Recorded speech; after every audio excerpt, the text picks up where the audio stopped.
Je m'appelle Jim Al-Khalili et je suis professeur de physique à l'université du Surrey en Angleterre. Depuis toujours, les secrets des atomes et de leurs noyaux sont au cœur de mes travaux de recherche. Mais il y a autre chose que vous devez savoir sur moi.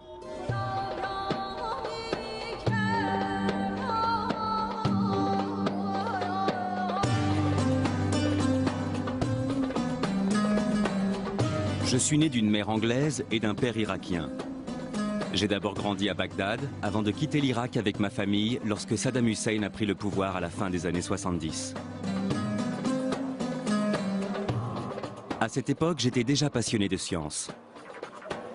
Et plus j'avançais dans mes études, plus j'avais l'impression de me reconnaître dans la tradition scientifique occidentale, celle de Newton et d'Einstein. Pourtant, au fond de moi, je ne pouvais m'empêcher de penser que j'occultais toute une partie de mon propre héritage scientifique. Je me souviens que lorsque j'étais à l'école en Irak, on me parlait de l'âge d'or de l'islam, d'une période entre le 9e et le 12e siècle où Bagdad, Damas, Le Caire et Cordoue abritaient de grands érudits musulmans qui ont été à l'origine d'avancées scientifiques sans précédent. C'est pourquoi je veux exhumer ce passé, découvrir les grandes figures de cette période et comprendre l'importance de ce qu'ils ont apporté à la science. Certains érudits médiévaux musulmans ont-ils contribué à l'avancée de la science, au même titre que Galilée, Newton ou Einstein? Et surtout, quel lien existe-t-il entre science et islam?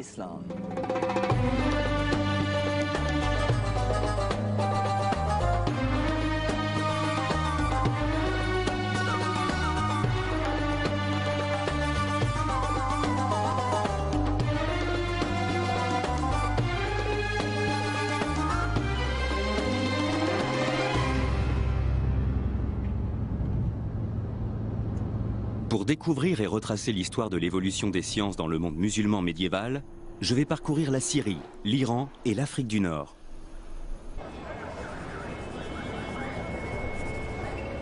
Mon périple commence dans les ruelles du Caire, la capitale égyptienne, où je prends conscience que de nombreux mots du langage scientifique actuel viennent en fait de l'arabe.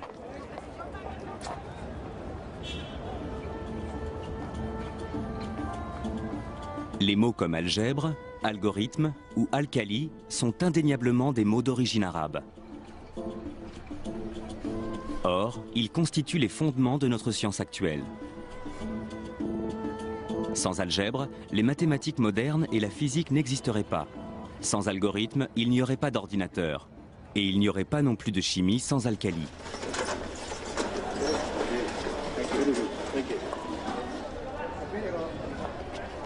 Pourtant, aujourd'hui, peu de gens en Occident, y compris parmi les scientifiques, savent que ces mots sont nés à l'époque de l'islam médiéval.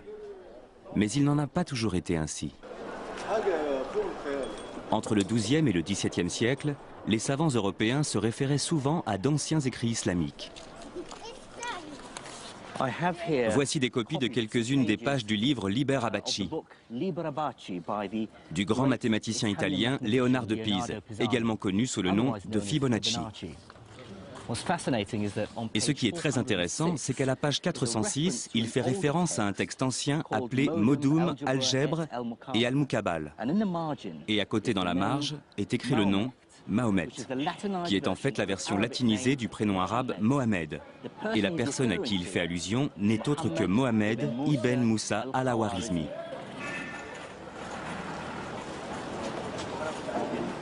En fait, dans de nombreux domaines comme la cartographie, l'optique ou la médecine, il n'est pas rare de voir apparaître des noms arabes comme celui-ci dans les textes européens du Moyen-Âge. Mais je veux d'abord m'arrêter sur al-Khwarizmi, car ses travaux ont eu un impact fondamental sur notre vie d'aujourd'hui.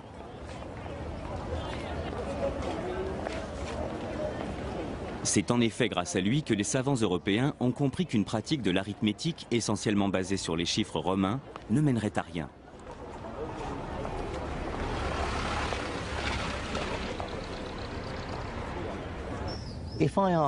Si je vous demande de multiplier 123 par 11, Vous serez peut-être capable de le faire de tête et de me donner le résultat qui est 1353. Mais essayez maintenant de me faire la même opération avec ces chiffres romains. Vous devrez alors multiplier C, X, X, I par XI. C'est faisable, mais compliqué. Al-Khwarizmi va prouver aux Européens qu'il existe une meilleure façon de faire de l'arithmétique. Dans son ouvrage « L'art hindou de calculer », il développe une idée totalement révolutionnaire, celle qui suffit de 10 symboles pour pouvoir représenter n'importe quel nombre.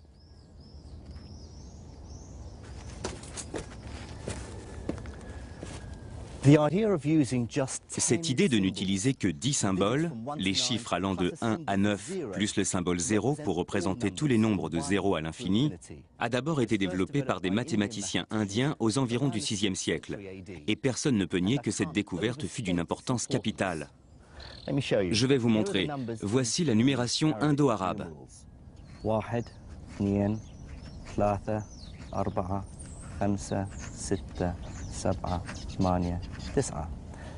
Et voici la numération utilisée en Occident. 1, 2, 3, 4, 5, 6, 7, 8 et 9. On voit bien qu'il existe une certaine similitude graphique entre ces nombres, et en particulier avec le 2 et le 3 indo-arabe. Si je tourne la feuille comme ceci, on voit bien qu'il ressemble au 2 et au 3 que nous connaissons. Ce qui est révolutionnaire avec ce système numérique, c'est la façon dont il va permettre de simplifier les calculs arithmétiques. Mais Al-Khwarizmi et ses confrères ne vont pas seulement se contenter de transposer le système numérique indien en arabe. Ils vont aussi inventer la virgule décimale. Ce texte, écrit un siècle après celui de Al-Khwarizmi, est l'œuvre d'un homme connu sous le nom de Al-Uqlidisi. Dans cet ouvrage, il explique comment ce même système décimal peut être développé pour représenter non seulement des nombres entiers, mais aussi des fractions, c'est-à-dire le nombre infini de possibilités qui existent entre chaque nombre entier. Cette copie du manuscrit de Al-Uqlidisi montre comment il utilise pour la première fois la virgule décimale. Elle est symbolisée par un tiret. On lit ici les chiffres 1, 7, 9, 6, 8, et on voit un petit tiret au-dessus du 9 qui indique la séparation décimale. Le concept de virgule décimale nous est aujourd'hui si familier qu'il est difficile d'imaginer comment nos ancêtres ont pu s'en passer. Comme toutes les grandes découvertes scientifiques, elle nous semble évidente a posteriori.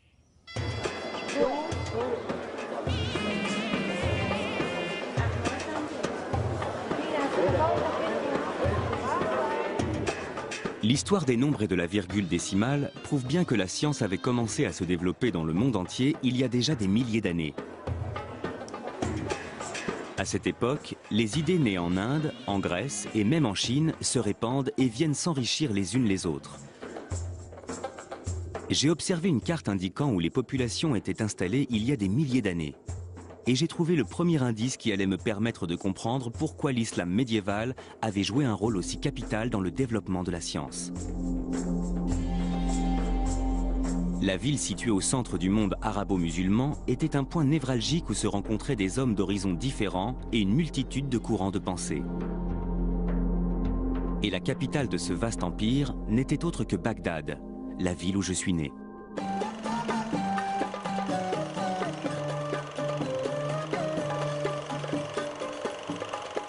Les événements qui la secouent actuellement m'empêchent d'y retourner.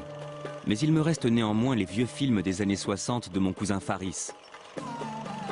La Bagdad de l'époque était bien différente de celle d'aujourd'hui et de ses attentats sanglants. Il n'empêche que j'ai grandi avec la fierté d'être né dans l'une des plus grandes villes de l'âge d'or islamique. Bagdad est fondée en 762 avant Jésus-Christ par le calife Al-Mansour.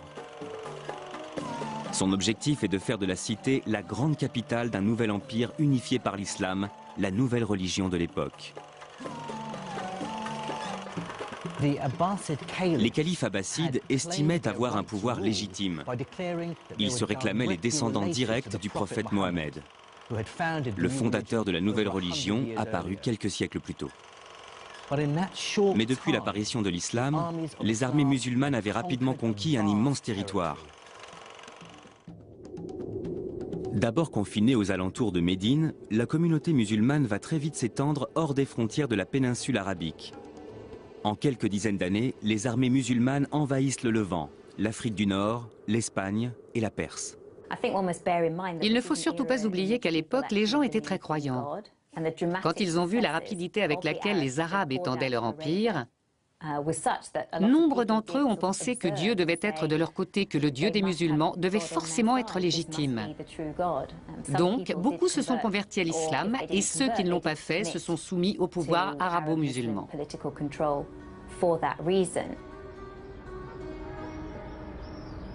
Au début du 8e siècle, les califes musulmans sont à la tête d'un vaste territoire. Et comme tous les grands empereurs tels que César ou Napoléon, ils vont rapidement comprendre que le développement du savoir scientifique leur permettra d'asseoir leur pouvoir politique.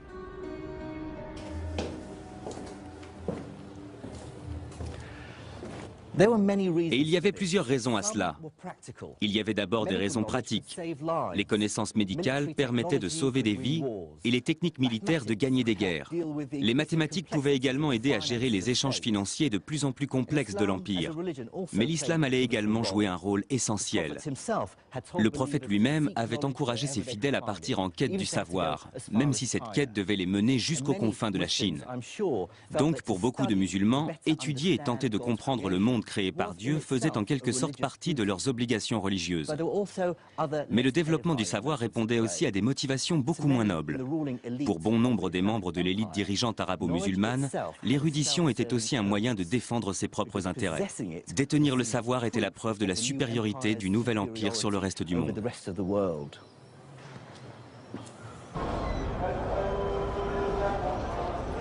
Le succès militaire et politique du nouvel empire islamique allait bientôt mettre les califes musulmans face à un problème inévitable. Comment gouverner un territoire abritant une population aussi hétéroclite? Même si la majorité de l'empire s'est convertie à l'islam, il abrite des peuples de traditions et de langues différentes, séparés par d'énormes distances.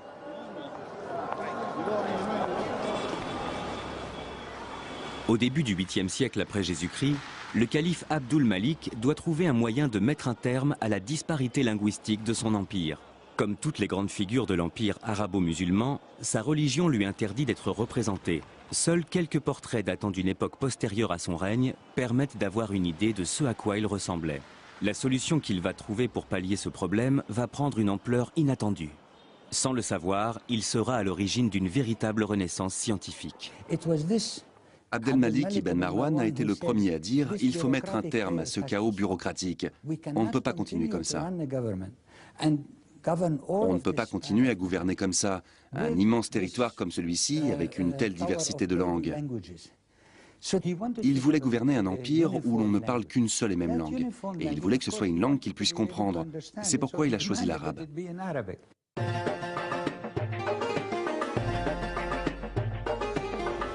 Mais le choix de l'arabe comme langue officielle de l'Empire a bien plus qu'un simple côté pratique pour l'administration.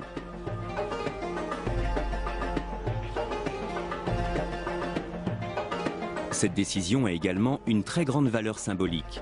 Le Coran, le livre saint de l'islam, étant rédigé en arabe, cette langue est considérée comme sacrée par les musulmans.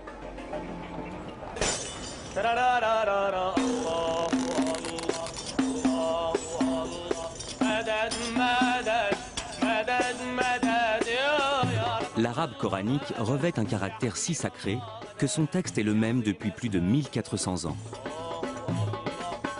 En comparaison, le français a par exemple considérablement évolué en 700 ans. Aujourd'hui, un texte de François Villon ou de Rabelais serait difficilement intelligible pour un francophone, alors que n'importe quelle personne sachant lire l'arabe pourra comprendre le Coran. Depuis la fondation de l'islam, faire des copies du Coran a toujours été considéré comme un art à part et très respecté. Le grand calligraphe Naïef Skaf est installé à Damas, la capitale syrienne. Il effectue des calligraphies à travers tout le pays pour les mosquées et les madrassas, les écoles coraniques. Il a déjà tracé ses lettres des centaines et des centaines de fois. Les mots qu'il écrit sont d'une grande importance pour les musulmans, puisque cette formule ouvre chaque sourate du Coran. Ici, on peut lire Ce qui signifie « au nom de Dieu, le clément et le miséricordieux ».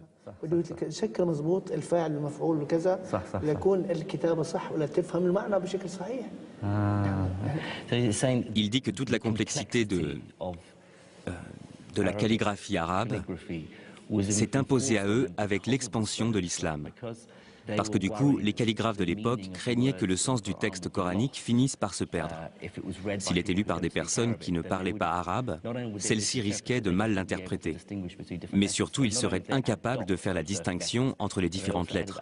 C'est pourquoi ils ont ajouté des points sur certaines lettres et de nombreux signes pour indiquer le son des voyelles. C'est une modification qu'ils ont apportée pour s'assurer que les gens prononceraient correctement le texte du Coran en le lisant. Cette unification linguistique a rapidement un impact sur la science. Les érudits issus des différents pays de l'Empire, qui autrefois n'avaient aucun moyen de communiquer, peuvent désormais le faire grâce à une langue commune. Et cette langue a justement la particularité de ne prêter à aucune ambiguïté et d'être très précise. Autrement dit, elle est idéale pour favoriser le développement du langage technique et scientifique. Cette unification va permettre l'apparition d'une vaste communauté intellectuelle, où tout un tas d'érudits issus d'horizons complètement différents vont pouvoir engager le dialogue, comparer leurs savoirs, débattre et confronter leurs connaissances, souvent même de façon très véhémente. Les savants de Cordoue, dans le sud de l'Espagne, pouvaient désormais débattre de leurs connaissances littéraires et scientifiques avec les érudits de Bagdad ou encore de Samarcande.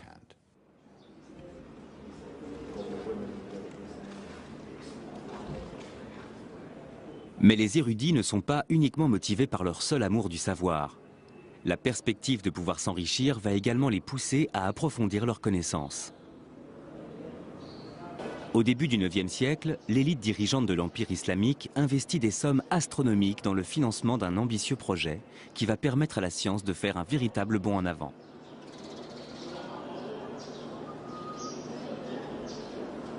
L'objectif est de fouiller les bibliothèques du monde entier à la recherche de manuscrits scientifiques et philosophiques. En grec, syriaque ou sanskrit, pour ensuite les traduire en arabe. Une initiative connue dans l'histoire sous le nom de mouvement de traduction.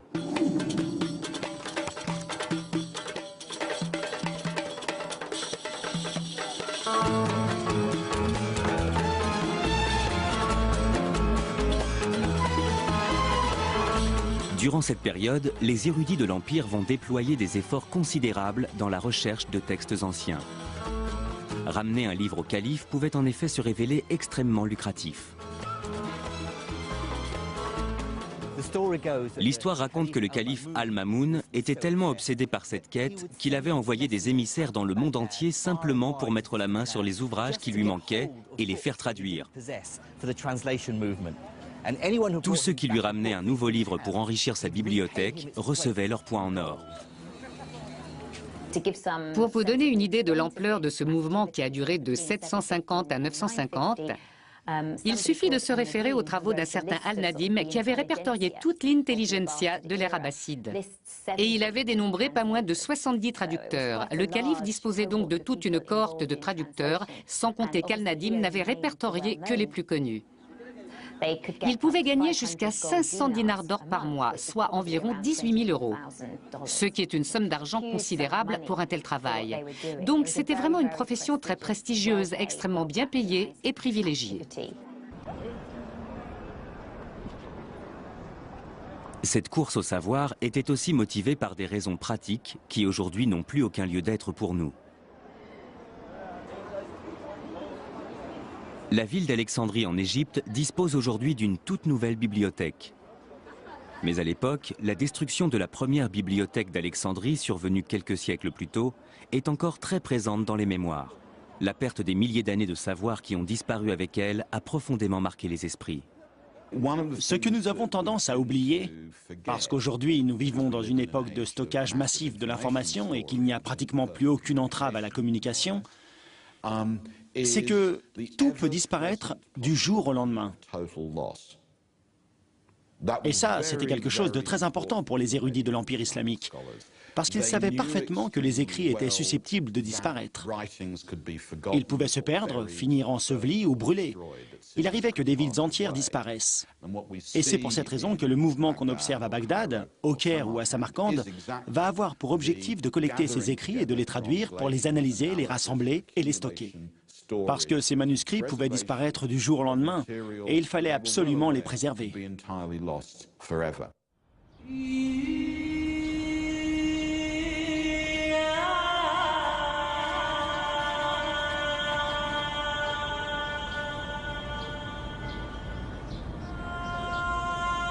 S'il y a bien un savoir que tout le monde a intérêt à voir se développer dans le royaume, c'est la médecine.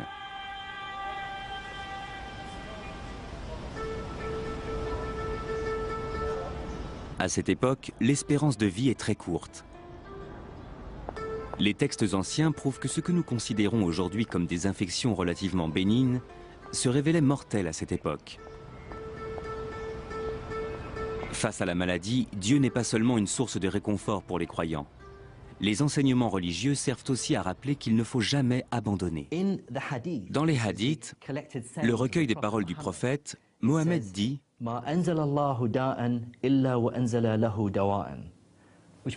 Ce qui signifie « Dieu n'envoie jamais aux hommes une maladie sans lui envoyer aussi son remède ».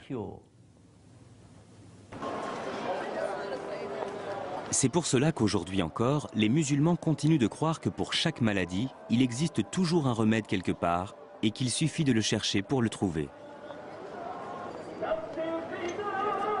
Pour comprendre comment cette vision plutôt optimiste des choses a influencé la médecine islamique, je pars à Damas pour rencontrer le docteur Peter Portman. C'est un éminent spécialiste de la médecine islamique et il passe le plus clair de son temps à faire des recherches au Moyen-Orient. Ce que les gens ne comprennent pas, c'est que la médecine islamique fait partie de l'histoire de notre médecine moderne. La médecine universitaire, qui était enseignée chez nous jusqu'au XIXe siècle, était très largement basée sur le travail des médecins de l'Empire islamique.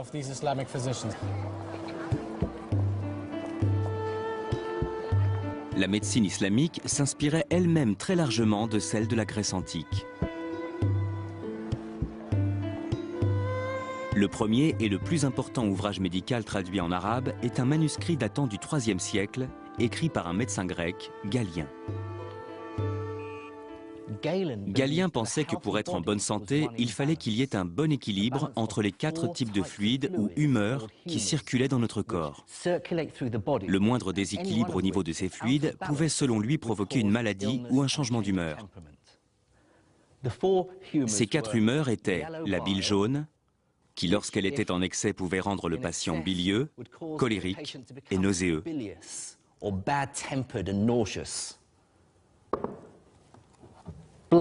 Le sang, qui en trop grande quantité dans l'organisme pouvait transformer le patient en quelqu'un de sanguin, chaleureux et rouge. La bile noire, qui en excès rendait le patient léthargique, mélancolique et déprimé. Et enfin, le flegme, qui en excès rendait le patient flegmatique, apathique et dénué d'émotions.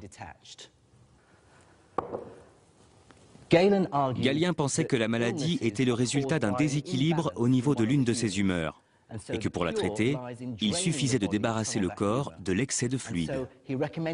C'est pourquoi il préconisait des traitements tels que la saignée ou l'utilisation de vomitifs pour faire régurgiter ses patients. Mais les médecins de l'Empire islamique ont conscience que les travaux de Galien et la médecine de la Grèce antique ne sont qu'une source de savoir parmi tant d'autres. Ils savent qu'il existe d'autres traditions médicales susceptibles de les aider à mieux comprendre le fonctionnement du corps humain. Certains textes arabes médiévaux font mention de sages-femmes, des sortes de guérisseuses qui vendaient des remèdes médicinaux. Une tradition qui existe encore aujourd'hui, comme le prouve cette petite boutique sur laquelle je suis tombé en me promenant dans les ruelles d'Hammamet en Tunisie. Voici Arafat Nabel. Elle vend des herbes et des épices médicinales depuis plus de 20 ans. Elle prétend posséder des remèdes pour soigner toutes sortes de maladies. Cette herbe, par exemple, ça s'appelle du chi. On prend ça contre les vers dans le ventre et pour les douleurs intestinales. On a aussi le zarnir pour les maladies de peau. Et ça, c'est du tawika. C'est contre les verrues. Ah, d'accord. Et ces deux remèdes-là, c'est contre l'épilepsie et la folie. On les frotte contre son oreiller et ça empêche d'avoir des crises. Savez-vous si certains de ces remèdes viennent des Grecs? Je ne peux pas vous dire, mais en tout cas, je sais que ce sont des herbes médicinales très anciennes. Un savoir ancestral encore utilisé de nos jours en Tunisie. Les médecins de l'Empire arabo-musulman connaissaient d'autres formes de médecine, notamment celles venues de Chine et d'Inde.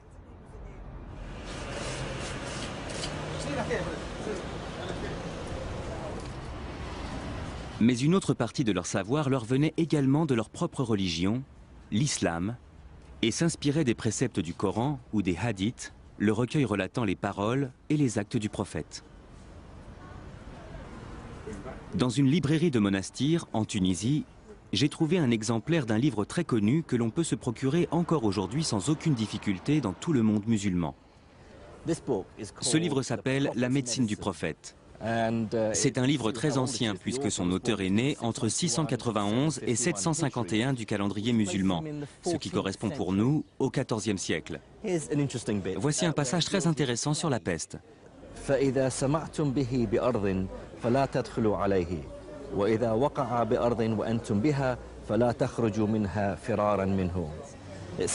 Ce qui veut dire, si vous arrivez dans un pays touché par la peste, ne pénétrez pas dans ce pays.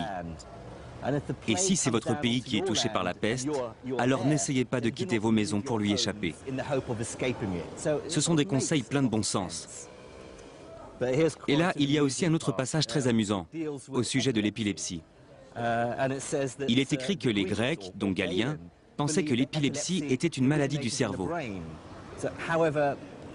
Mais à l'époque, ils ignoraient les véritables causes de cette maladie. Ils pensaient que les épileptiques étaient possédés par un esprit maléfique et le seul remède contre l'épilepsie était l'exorcisme. Un point de vue pas vraiment scientifique. Même si l'islam n'a finalement pas apporté grand-chose d'un point de vue strictement médical, il a énormément apporté à la médecine d'un point de vue philosophique.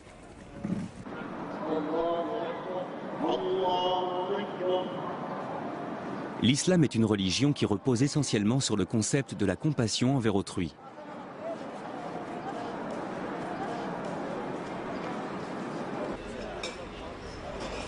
Le docteur Portman s'apprête justement à me faire découvrir l'un des aspects concrets de cette compassion prônée par l'islam. Voici l'ancien hôpital Nour al-Din de Damas. C'est devenu un musée, mais il a été le plus grand hôpital de l'Empire islamique. Il a été construit aux alentours de 1150-1154. La charité envers autrui constitue l'un des piliers fondamentaux de l'islam. C'est la zakat. Exactement. C'est l'obligation de faire l'aumône et de venir en aide aux pauvres, et donc les souverains ou ceux qui avaient beaucoup d'argent pouvaient être très généreux, très charitables et faire construire un magnifique hôpital comme celui-ci. À l'intérieur de ces hôpitaux, les musulmans faisaient preuve d'une grande tolérance religieuse, ce qui peut sembler normal dans notre société laïque actuelle, mais qui ne l'était pas forcément à l'époque. L'hôpital était ouvert à toutes les communautés, donc on y trouvait des musulmans bien sûr, mais aussi des juifs et des chrétiens, ou même des gens d'autres confessions, aussi bien parmi les patients que les praticiens. Un chrétien pouvait étudier avec un musulman pouvait désigner un juif comme son meilleur étudiant. La médecine qui se pratiquait ici était au-dessus de la religion. Il y avait combien de médecins ? Ça dépend des hôpitaux, mais celui-ci, il devait y avoir entre 24 et 28 médecins. Ils faisaient leurs visites et leurs prescriptions le matin. Les choses n'ont pas changé depuis. Grâce au mouvement de traduction, les médecins de l'Empire islamique disposaient désormais de nouveaux traitements originaires d'Inde ou de Chine. L'utilisation croissante de ces nouveaux remèdes venus du monde entier va peu à peu donner naissance à une nouvelle activité dans les hôpitaux. la pharmacie. Avoir une pharmacie dans les murs de l'hôpital, c'était totalement nouveau. Avoir tout sur place comme ça, oui, c'était entièrement nouveau. Et ce qui est intéressant concernant la pharmacopée, c'est que des villes comme Bagdad ou Damas se trouvaient au carrefour de plusieurs cultures. Donc un tas de nouvelles choses vont faire leur apparition, comme le musc, le marub, mais aussi des remèdes venus d'Inde, une sorte de médicament miracle à la fois contre les maux de tête, la mauvaise haleine, mais aussi les problèmes d'appétit sexuel. Ça soignait les maux de tête, ça rafraîchissait la laine. Oui, et c'était bon pour...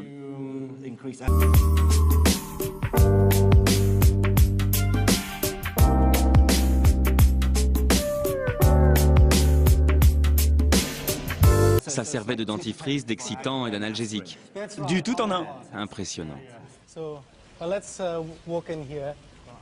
Peter me fait ensuite découvrir un aspect beaucoup moins pittoresque de la médecine arabe, la chirurgie. Il y a ici une magnifique illustration. Ce serait la première illustration anatomique de l'histoire de la médecine. Comme vous le voyez ici, on peut lire Adala, ce qui veut dire muscle. Les différents muscles qui font bouger les paupières. À cette époque, on savait que des muscles contrôlaient Tout à fait. le cristallin. Et aussi les mouvements des paupières. Il y a aussi d'autres choses très intéressantes. Il y a des instruments d'ophtalmologie comme par exemple ce petit crochet, utilisé pour soulever la paupière. C'était très utile aux médecins. Bien que ces instruments puissent sembler barbares, la médecine arabe est à l'époque très avancée dans la chirurgie de l'œil. L'un des grands progrès de la médecine islamique est notamment le perfectionnement d'un ancien traitement contre la cataracte, la technique d'abaissement du cristallin. Une méthode dont le taux de réussite dépasse les 60%. Sur un sujet vivant, la cornée serait plus claire et on verrait distinctement une masse opaque derrière la pupille. Pour mieux comprendre en quoi consistait cette opération, j'ai demandé au chirurgien ophtalmologique Vic Sharma de m'apporter quelques explications. La cataracte est une maladie du cristallin de l'œil qui se trouve derrière la pupille. Avec l'âge, le cristallin devient de plus en plus opaque. Et c'est cette opacification du cristallin qu'on appelle cataracte. J'ai amené avec moi une reproduction du couteau qu'on utilisait autrefois pour pratiquer cette opération, ainsi qu'un ouvrage écrit par Al-Boucassis. C'était un grand chirurgien arabe du Xe siècle, plus connu sous le nom d'Al-Zawahiri. Il faut prendre l'aiguille à cataracte dans la main droite pour opérer l'œil gauche et vice-versa. Puis enfoncer fermement l'aiguille avec un mouvement rotatif jusqu'à ce qu'elle pénètre dans le blanc de l'œil et qu'on ait l'impression d'avoir atteint une sorte de cavité. Il explique comment déplacer. Exactement. Montrez-nous ce que ça donne en pratique. On va essayer. Ce qu'ils faisaient, c'est qu'ils enfonçaient l'aiguille dans le blanc de l'œil par le côté à la périphérie de la cornée. Et ensuite, on faisait un mouvement de bascule pour faire céder les ligaments du cristallin et ainsi le faire sortir de la pupille pour permettre à la lumière d'entrer de nouveau dans la pupille et améliorer la vision du patient. Après, il y a un problème de mise au point? Forcément, puisqu'il n'y a plus de cristallin. C'est le gros inconvénient de cette technique. Plus tard, les gens ont compensé ça avec des lunettes. Que pensez-vous de l'efficacité et de la modernité de cette méthode? Ils avaient pris la bonne direction. Ils étaient sur la bonne voie, puisqu'ils avaient eu l'idée de retirer le cristallin cataracté de l'axe visuel. Ils avaient compris l'anatomie de l'œil, et ils avaient compris que le cristallin se trouvait derrière la pupille, que son opacification était à l'origine de la perte de la vision, et que donc il fallait le retirer.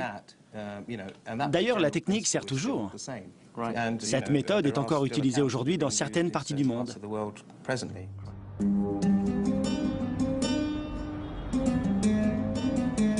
Avoir un regard rétrospectif sur la médecine arabe à la lumière de nos connaissances scientifiques actuelles se révèle finalement assez frustrant. Certaines croyances scientifiques de l'époque étaient totalement absurdes. Mais d'un autre côté, les érudits musulmans avaient une approche scientifique à la fois logique et systématique, ce qui était totalement remarquable pour l'époque et prouve bien qu'ils étaient en avance sur leur temps. Un érudit musulman, plus que tout autre, incarne à lui seul ce lien étroit entre religion et science. Ibn Sina. Mais il est plus connu en Occident sous le nom d'Avicenne. Ce scientifique pluridisciplinaire faisait partie du cercle intellectuel et mondain de la cour. En 1025, il écrit une encyclopédie intitulée Al-Qanun fil Tibb, le canon de la médecine. Dans cet ouvrage, Avicenne reprend et développe toutes les connaissances de ses prédécesseurs, de la Grèce antique, en passant par l'Inde. D'un point de vue historique, quelle est la place de ce livre? C'est un ouvrage capital. Peu de textes ont eu une telle importance historique. C'est une encyclopédie qui va venir balayer tout le reste pour rapidement devenir un ouvrage de référence qui va supplanter bon nombre d'autres textes. Si bien que certains vont même s'en plaindre en disant « il est tellement bien organisé et tellement accessible que plus personne ne lit les textes grecs ou leurs traductions ». Voici le premier livre, la première partie qu'on appelle Al-Kulliyat. Ce sont les principes généraux, ça traite du fonctionnement du corps humain et des maladies en général. Le deuxième livre détaille toutes les maladies, de la tête aux pieds. Il décrit toutes les maladies de haut en bas. Il commence avec les pathologies de la tête, puis il descend progressivement avec les maladies des yeux, des oreilles, du nez, de la bouche, et ainsi de suite pour finir avec tout ce qui touche les organes sexuels. À première vue, l'objectif des 3 volumes de cette encyclopédie médicale est très ambitieux. Avicenne tente de répertorier les éléments de diagnostic et les traitements pour des maladies aussi diverses que la dépression, la méningite ou la petite vérole. On trouve également des chapitres très détaillés traitant de maux beaucoup plus bénins. Par exemple, ici, il parle des maux de tête. Les différents maux de tête. Oui.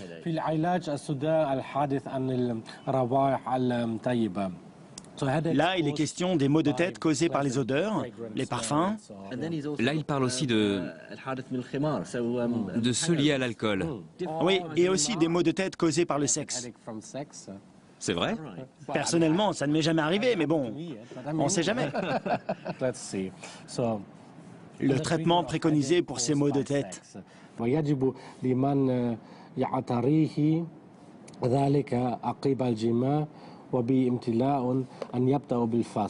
Ce qui veut dire, si quelqu'un souffre de maux de tête, après avoir eu des relations sexuelles, et qu'il ressent une sensation de satiété sexuelle, c'est-à-dire qu'il a en quelque sorte abusé du sexe, il faut en premier ressort pratiquer une phlébotomie, c'est-à-dire une saignée, et ensuite une purge.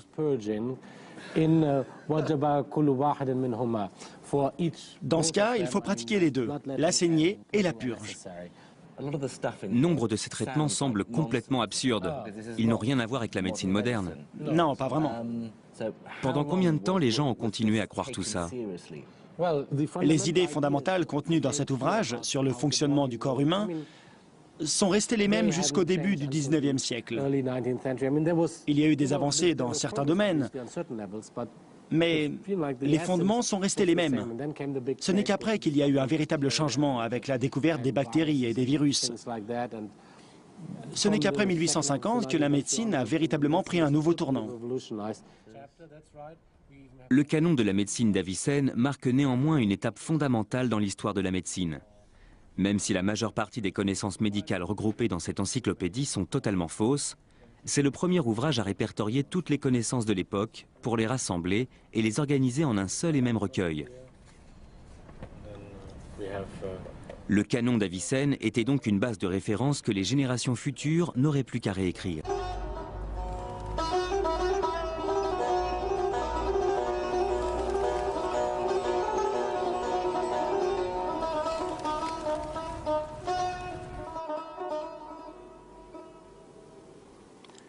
Répertorier de cette façon toutes les connaissances médicales était effectivement une grande avancée. Mais cette obsession des califes de l'Empire arabo-musulman pour les connaissances de leurs prédécesseurs allait bien au-delà du domaine très pragmatique de la médecine. De nombreux califes, comme Al-Mamoun, étaient également persuadés que les érudits de l'Antiquité détenaient aussi des pouvoirs magiques et occultes. De récentes découvertes prouvent les efforts déployés par les scientifiques de l'époque pour découvrir et s'approprier ces mystérieuses connaissances.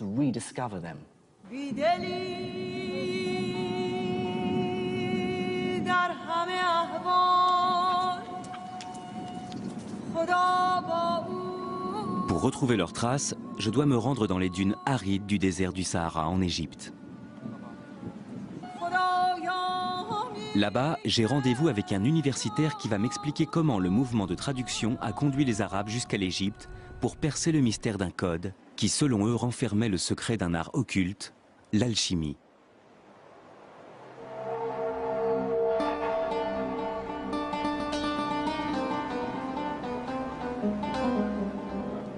Nous sommes à Saqqara, une ancienne nécropole datant de l'époque pharaonique. Le site s'étend sur plus de 5 hectares et abrite toute une série de chambres funéraires et de pyramides à degrés dont la construction remonte à 3 millénaires avant Jésus-Christ. Ces pyramides font partie des constructions de pierre les plus vieilles du monde. Mon guide est l'archéologue Okasha Eldali. Et ce qu'il est sur le point de me révéler restera bel et bien la plus étonnante découverte de mon périple.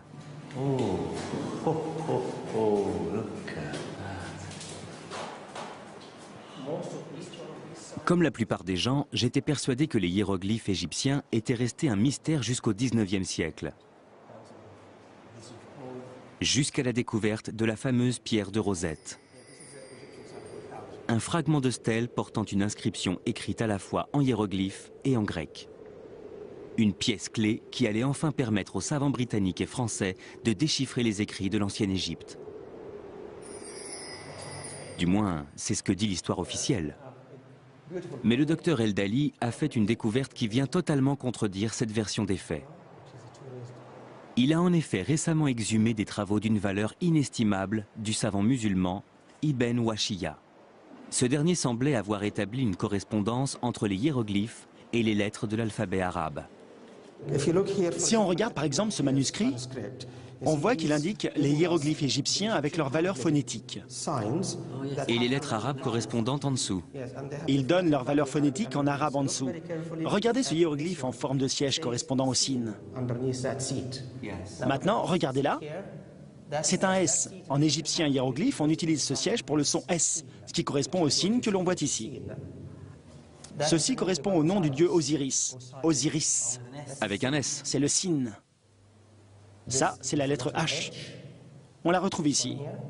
C'est le Ha arabe. La vague, elle, correspond à la lettre N, au Nun arabe. Ici, on a le T, et là, le F. Ils représentent tous une lettre? Oui, c'est ça. Comment Ibn Washiyya est-il parvenu à déchiffrer les hiéroglyphes? Les premiers savants arabes avaient déjà réussi à faire le lien entre l'égyptien ancien, c'est-à-dire l'égyptien hiéroglyphe, et leur propre langue, le copte. Ils avaient compris que la langue copte n'était ni plus ni moins que l'héritière moderne de l'égyptien ancien. Et s'ils avaient pu faire cette découverte, c'est justement parce que le mouvement de traduction leur avait permis d'avoir accès aux manuscrits coptes. C'est grâce à ces textes que les savants ont pu établir le lien direct qui existait entre l'égyptien hiéroglyphique et l'arabe. Quelle proportion de l'alphabet hiéroglyphique avait-il identifié?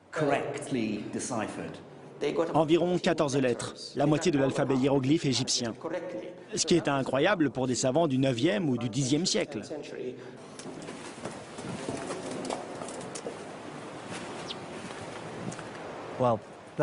C'est l'une des découvertes les plus incroyables que j'ai faites depuis le début de cette aventure. L'égyptologie remonte bien avant le 19e siècle. Les érudits musulmans avaient déjà réussi à décrypter les hiéroglyphes, et les raisons qui les ont poussés à le faire sont assez irrationnelles, puisqu'ils l'ont fait parce qu'ils s'intéressaient à l'astrologie et à l'alchimie. C'est encore un autre exemple de tout ce qu'a pu apporter ce grand mouvement de traduction. Ces érudits ne se sont pas contentés de traduire des textes grecs, indiens ou perses. Ils ont aussi traduit des hiéroglyphes. C'est incroyable.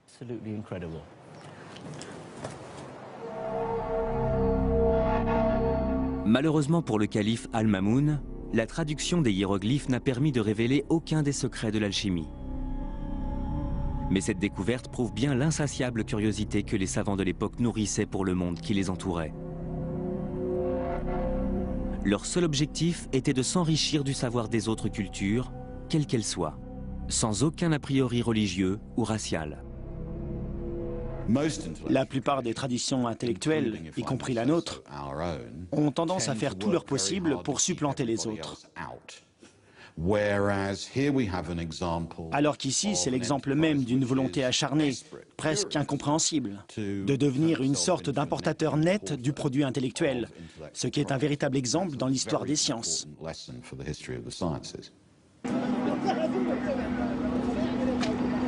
Je ne vais pas tarder à découvrir à quel point ce vaste mouvement de traduction a permis à la science de faire un véritable bond en avant.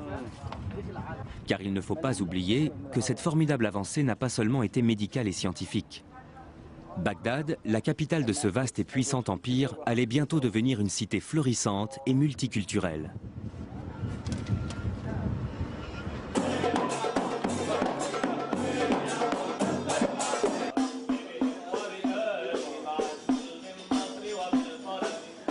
À cette époque, Bagdad est une véritable cité des mille et une nuits. C'est l'époque des puissants et bienfaisants califes, des tapis volants et des grandes odyssées. Mais aussi celle des conteurs et d'un véritable âge d'or architectural et artistique.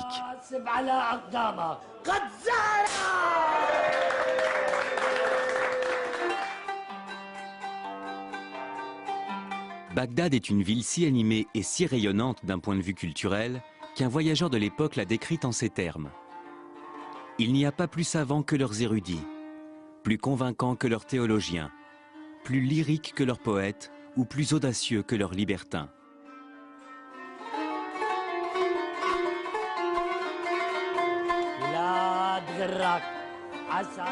L'empire arabo-musulman et sa capitale Bagdad abrite alors une civilisation au rayonnement culturel sans pareil. Appartenir à la vibrante élite intellectuelle de cette cité devait être absolument passionnant. C'était une ville musulmane récente. Sa construction n'avait commencé qu'en 756 et donc elle était perçue comme quelque chose d'à la fois totalement nouveau et totalement différent. La ville grouillait de courtisans et de personnes qui s'étaient enrichies et qui tentaient de se faire une place à la cour abbasside. C'était tout à fait le genre d'endroit où les esprits novateurs étaient valorisés et appréciés à leur juste valeur. La vie intellectuelle de la cité reposait surtout sur une institution appelée les majlis. Ce mot pourrait se traduire par salon ou lieu de rencontre et de parole.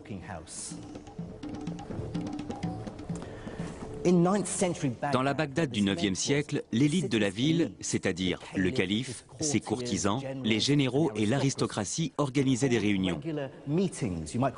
C'étaient des sortes d'assemblées durant lesquelles toute l'élite intellectuelle de la cité, les philosophes, les logiciens, les astronomes et les théologiens se réunissaient pour débattre et échanger leurs idées.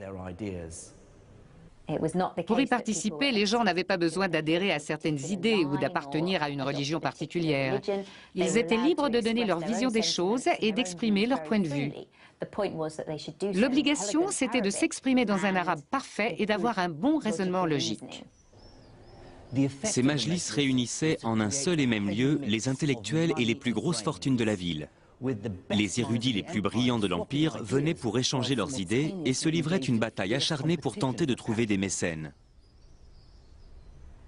Cette première étape de mon voyage à travers les sciences de l'Empire islamique me ramène sur les traces de l'homme dont je vous ai parlé au début de mon aventure, dans les ruelles du Caire. Il s'agit du grand mathématicien à qui nous devons le système décimal. C'est en plein cœur de cette période de grande effervescence intellectuelle que vécut Al-Khwarizmi, un grand mathématicien qui était aussi astronome, courtisan et favori du calife Al-Mamoun. Cet érudit qui avait quitté l'est de la Perse pour Bagdad était un pur produit de son époque. Cet avant-gardiste vivait entouré de livres et avait étudié les traditions scientifiques venues de Grèce, d'Inde, de Perse et de Chine. Al-Khwarizmi allait réunir et synthétiser deux traditions mathématiques complètement différentes pour donner naissance à quelque chose de totalement nouveau. Cette capacité de pouvoir considérer simultanément deux modes de pensée mathématiques complètement différentes va permettre de définir des modèles et d'isoler les aspects les plus importants dans les domaines du calcul et de la mesure. Ça a permis d'accélérer le processus de bouleversement intellectuel. La première de ces traditions mathématiques vient de la Grèce antique. Les mathématiques grecques traitent principalement de géométrie. Une science consistant à étudier des figures comme les triangles, les cercles ou les polygones et à calculer les aires ou les volumes. L'autre tradition mathématique dont Al-Khwarizmi va s'inspirer vient de l'Inde. Les mathématiciens indiens étaient à l'origine du système décimal à 10 symboles qui avait permis de simplifier les calculs. Grâce au mouvement de traduction, Al-Khwarizmi avait l'avantage et la chance d'avoir accès aux traditions mathématiques grecques et indiennes. Il était désormais en mesure de combiner l'intuition géométrique avec la précision de l'arithmétique, les figures grecques avec les symboles indiens, pour donner naissance à une nouvelle forme de pensée mathématique plus connue aujourd'hui sous le nom d'algèbre.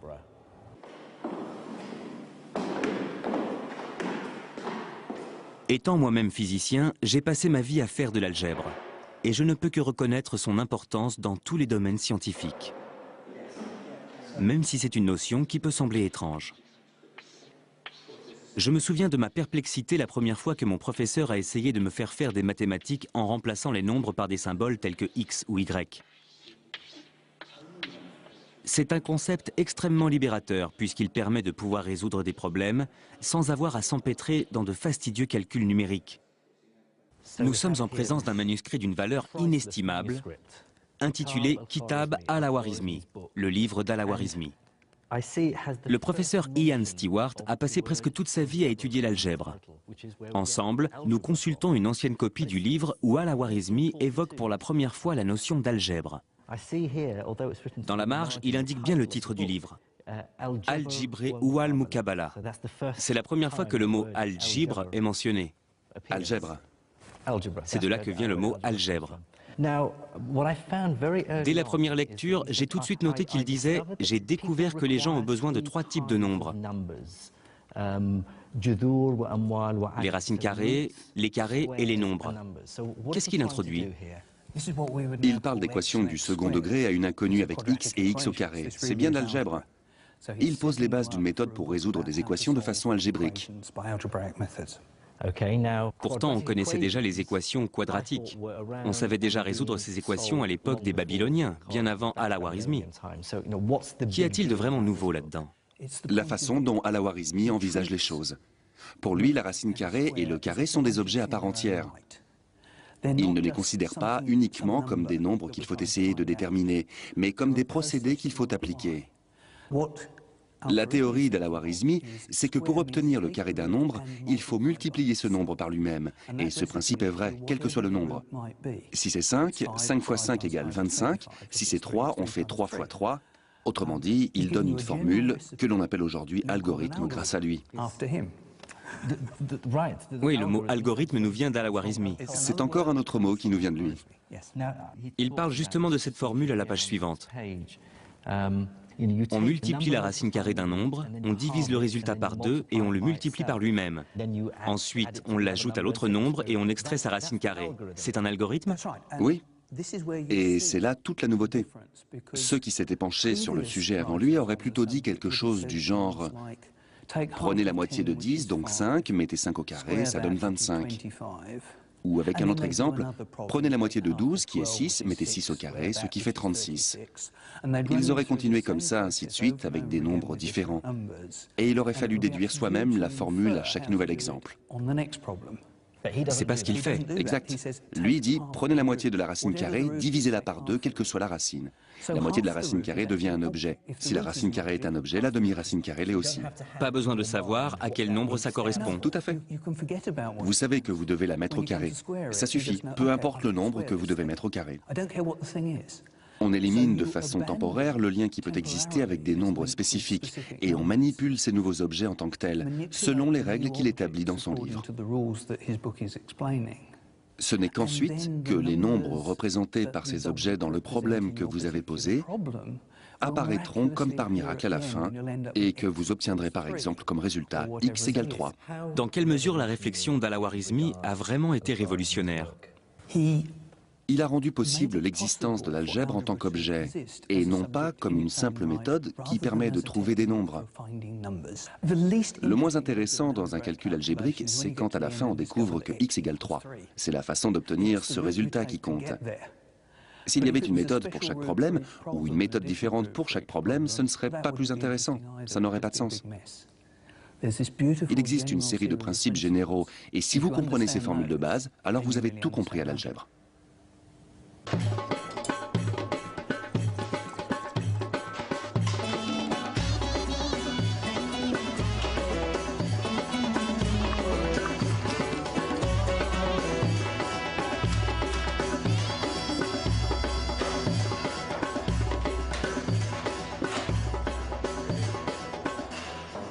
En quoi l'algèbre a-t-elle été vraiment importante dans l'évolution du monde? Elle a permis de résoudre toutes sortes de problèmes à travers les âges. Soit M, la masse d'un boulet de canon, et D, la distance qu'elle doit parcourir. Vous pouvez utiliser l'algèbre pour calculer le meilleur angle pour pointer le canon. Ces connaissances pouvaient permettre de gagner une guerre. Soit C, la vitesse de la lumière, et M, la variation de la masse d'un noyau d'atomes.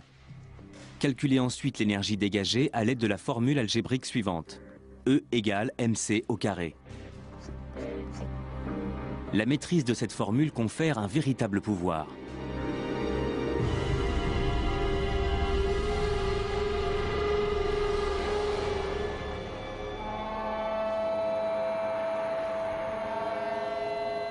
L'algèbre a contribué à créer le monde dans lequel nous vivons. La science d'aujourd'hui n'aurait jamais existé sans elle. Ce simple constat résume à lui seul l'étendue de l'héritage laissé par les érudits de l'islam médiéval. Ils ont exhumé les connaissances scientifiques de la Grèce antique et de l'Inde pour les conjuguer et les développer. De la même façon, notre médecine moderne doit beaucoup aux recherches menées par les médecins de l'ancien empire islamique. Je crois que l'histoire de cette formidable évolution scientifique survenue au cours du 8e et du 9e siècle a beaucoup plus à nous apprendre que n'importe quelle autre découverte. À elle seule, elle nous prouve que le langage de la science est universel.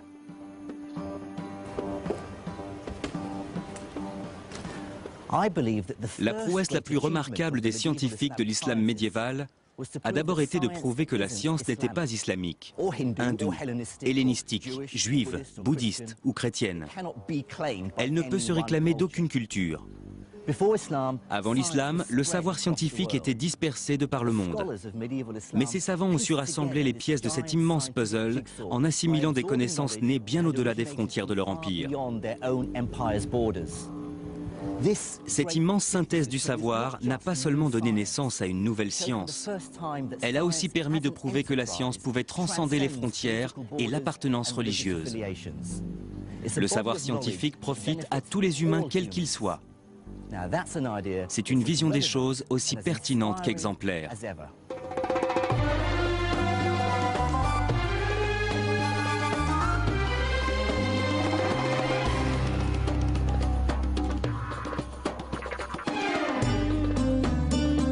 Dans la prochaine étape de mon voyage, je tenterai de comprendre comment l'Empire islamique a vu naître l'une des plus grandes découvertes de l'histoire. Je vous dévoilerai comment les mathématiques et l'expérimentation se sont rencontrées au cours de la révolution industrielle qu'a connue l'Empire islamique. Et je me rendrai au Caire où je découvrirai comment ces idées ont donné naissance au monde technologique et scientifique d'aujourd'hui.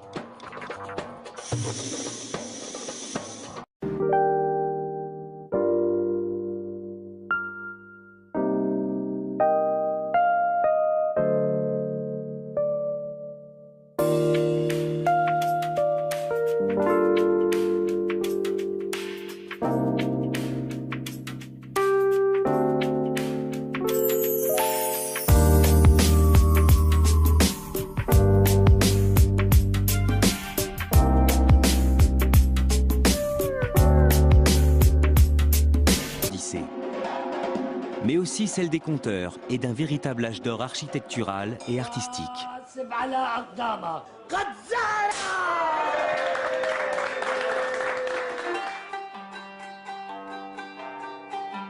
Bagdad est une ville si animée et si rayonnante d'un point de vue culturel qu'un voyageur de l'époque l'a décrite en ces termes. Il n'y a pas plus savants que leurs érudits, plus convaincants que leurs théologiens, plus lyriques que leurs poètes, ou plus audacieux que leurs libertins.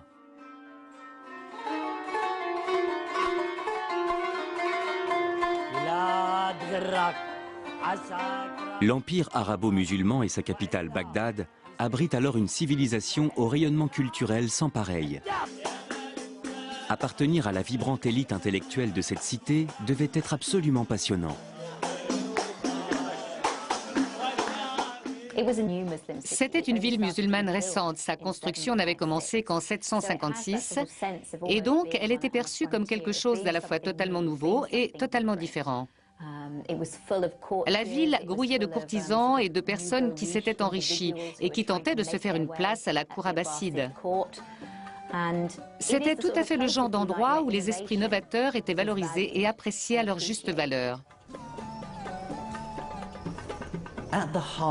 La vie intellectuelle de la cité reposait surtout sur une institution appelée les majlis. Ce mot pourrait se traduire par salon ou lieu de rencontre et de parole.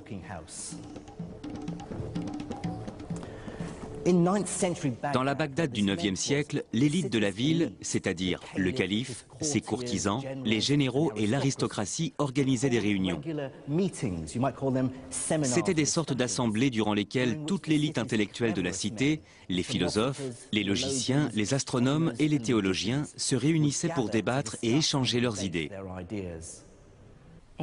Pour y participer, les gens n'avaient pas besoin d'adhérer à certaines idées ou d'appartenir à une religion particulière. Ils étaient libres de donner leur vision des choses et d'exprimer leur point de vue. L'obligation, c'était de s'exprimer dans un arabe parfait et d'avoir un bon raisonnement logique. Ces majlis réunissaient en un seul et même lieu les intellectuels et les plus grosses fortunes de la ville. Les érudits les plus brillants de l'Empire venaient pour échanger leurs idées et se livraient une bataille acharnée pour tenter de trouver des mécènes. Cette première étape de mon voyage à travers les sciences de l'Empire islamique me ramène sur les traces de l'homme dont je vous ai parlé au début de mon aventure, dans les ruelles du Caire. Il s'agit du grand mathématicien à qui nous devons le système décimal. C'est en plein cœur de cette période de grande effervescence intellectuelle que vécut Al-Khwarizmi. Un grand mathématicien qui était aussi astronome, courtisan et favori ne vont pas seulement se contenter de transposer le système numérique indien en arabe. Ils vont aussi inventer la virgule décimale. Ce texte, écrit un siècle après celui de Al-Khwarizmi, est l'œuvre d'un homme connu sous le nom de Al-Uqlidisi. Dans cet ouvrage, il explique comment ce même système décimal peut être développé pour représenter non seulement des nombres entiers, mais aussi des fractions, c'est-à-dire le nombre infini de possibilités qui existent entre chaque nombre entier. Cette copie du manuscrit de Al-Uqlidisi montre comment il utilise pour la première fois la virgule décimale. Elle est symbolisée par un tiret. On lit ici les chiffres 1, 7, 9, 6, 8 et on voit un petit tiret au-dessus du 9 qui indique la séparation décimale. Le concept de virgule décimale nous est aujourd'hui si familier qu'il est difficile d'imaginer comment nos ancêtres ont pu s'en passer. Comme toutes les grandes découvertes scientifiques, elle nous semble évidente a posteriori.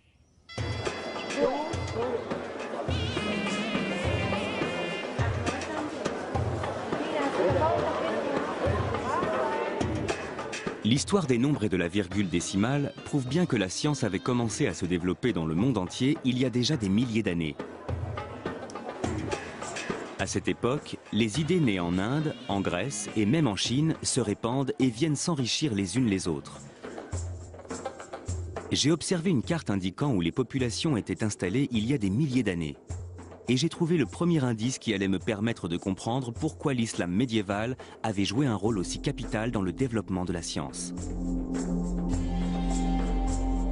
La ville située au centre du monde arabo-musulman était un point névralgique où se rencontraient des hommes d'horizons différents et une multitude de courants de pensée.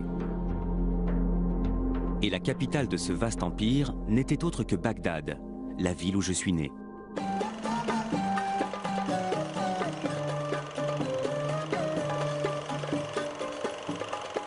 Les événements qui la secouent actuellement m'empêchent d'y retourner. Mais il me reste néanmoins les vieux films des années 60 de mon cousin Faris. La Bagdad de l'époque était bien différente de celle d'aujourd'hui et de ses attentats sanglants. Il n'empêche que j'ai grandi avec la fierté d'être né dans l'une des plus grandes villes de l'âge d'or islamique. Bagdad est fondée en 762 avant Jésus-Christ par le calife Al-Mansour. Son objectif est de faire de la cité la grande capitale d'un nouvel empire unifié par l'islam, la nouvelle religion de l'époque. Les califes abbassides estimaient avoir un pouvoir légitime. Ils se réclamaient les descendants directs du prophète Mohammed, le fondateur de la nouvelle religion apparue quelques siècles plus tôt. Je ne vais pas tarder à découvrir à quel point ce vaste mouvement de traduction a permis à la science de faire un véritable bond en avant. Car il ne faut pas oublier que cette formidable avancée n'a pas seulement été médicale et scientifique.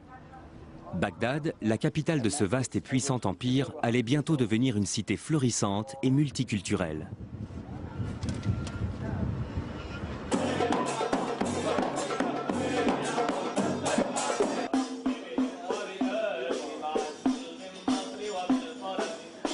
À cette époque, Bagdad est une véritable cité des mille et une nuits. C'est l'époque des puissants et bienfaisants califes, des tapis volants et des grandes odyssées. Mais aussi celle des conteurs et d'un véritable âge d'or architectural et artistique.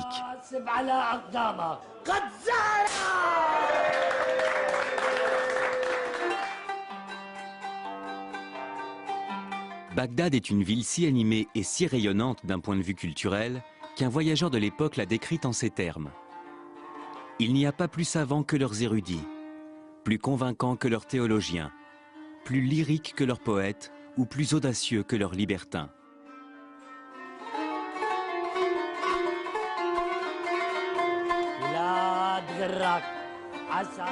L'empire arabo-musulman et sa capitale Bagdad abrite alors une civilisation au rayonnement culturel sans pareil. Appartenir à la vibrante élite intellectuelle de cette cité devait être absolument passionnant.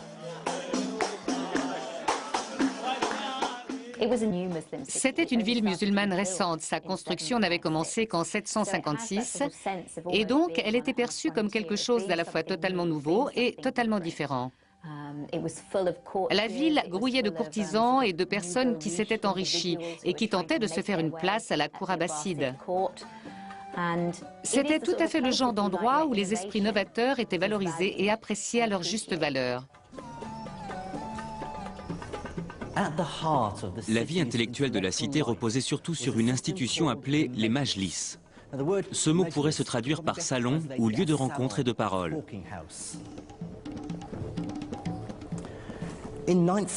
Dans la Bagdad du IXe siècle, l'élite de la ville, c'est-à-dire le calife, ses courtisans, les généraux et l'aristocratie organisaient des réunions.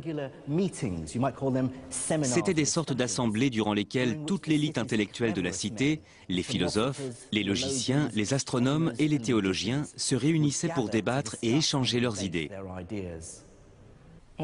Pour y participer, les gens n'avaient pas besoin d'adhérer à certaines idées ou d'appartenir à une religion particulière. Ils étaient libres de donner leur vision des choses et des... Petite vérole. On trouve également des chapitres très détaillés traitant de mots beaucoup plus bénins. Par exemple, ici, il parle des maux de tête. Les différents maux de tête. Oui.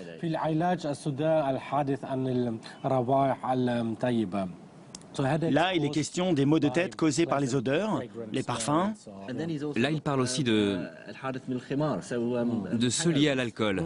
Oui, et aussi des maux de tête causés par le sexe. C'est vrai? Personnellement, ça ne m'est jamais arrivé, mais bon, on ne sait jamais. Le traitement préconisé pour ces maux de tête.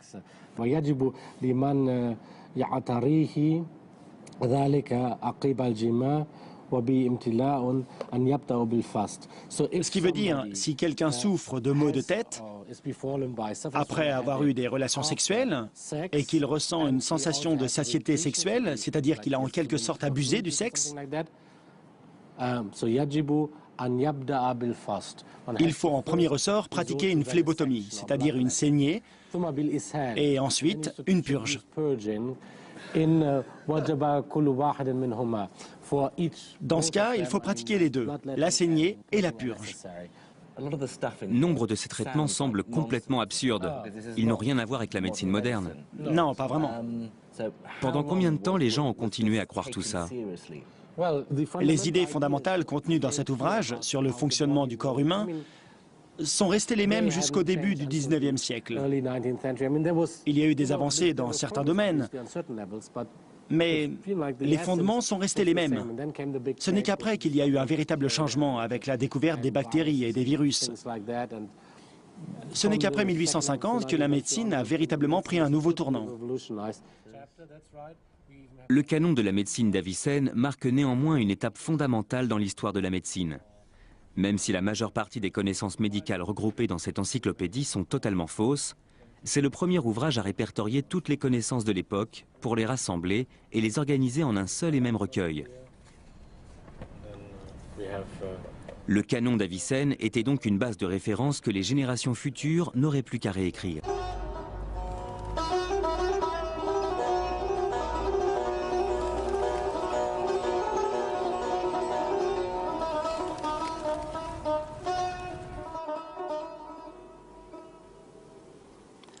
Répertorier de cette façon toutes les connaissances médicales était effectivement une grande avancée. Mais cette obsession des califes de l'Empire arabo-musulman pour les connaissances de leurs prédécesseurs allait bien au-delà du domaine très pragmatique de la médecine. De nombreux califes, comme Al-Mamoun, étaient également persuadés que les érudits de l'Antiquité détenaient aussi des pouvoirs magiques et occultes. De récentes découvertes, et comme tous les grands empereurs tels que César ou Napoléon, ils vont rapidement comprendre que le développement du savoir scientifique leur permettra d'asseoir leur pouvoir politique.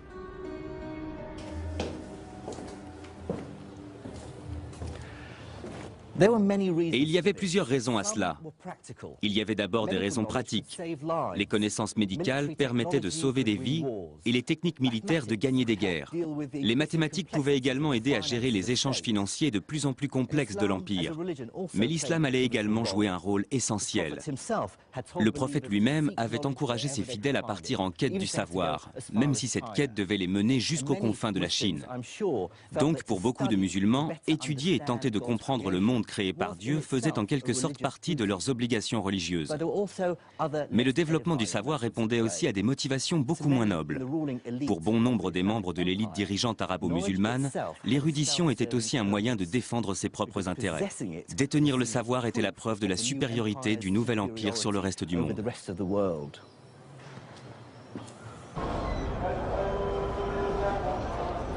Le succès militaire et politique du nouvel empire islamique allait bientôt mettre les califes musulmans face à un problème inévitable. Comment gouverner un territoire abritant une population aussi hétéroclite? Même si la majorité de l'empire s'est convertie à l'islam, il abrite des peuples de traditions et de langues différentes, séparés par d'énormes distances.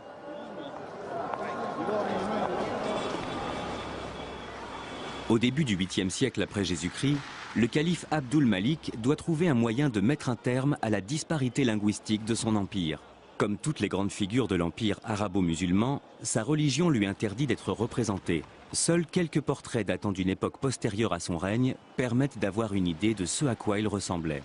La solution qu'il va trouver pour pallier ce problème va prendre une ampleur inattendue.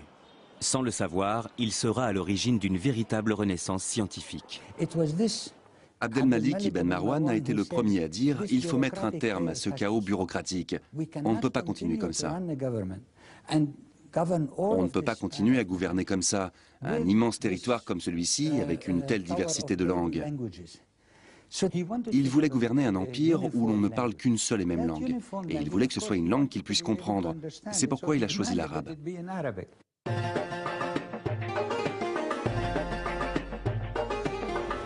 Mais le choix de l'arabe comme langue officielle de l'Empire a bien plus qu'un simple côté pratique pour l'administration.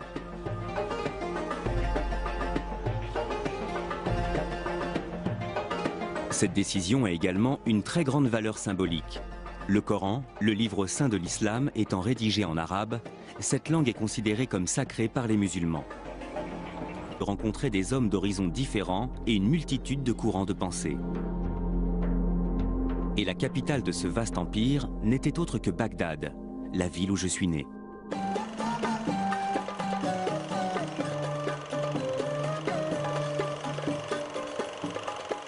Les événements qui la secouent actuellement m'empêchent d'y retourner. Mais il me reste néanmoins les vieux films des années 60 de mon cousin Faris.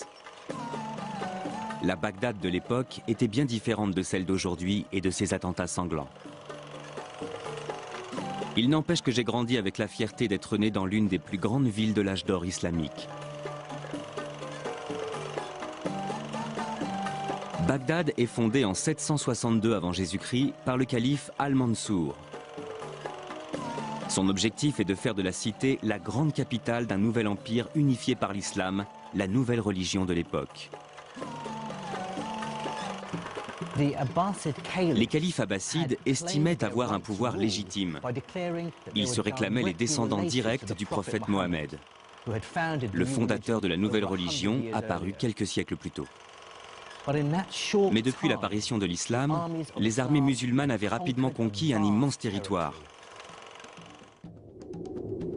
D'abord confinée aux alentours de Médine, la communauté musulmane va très vite s'étendre hors des frontières de la péninsule arabique.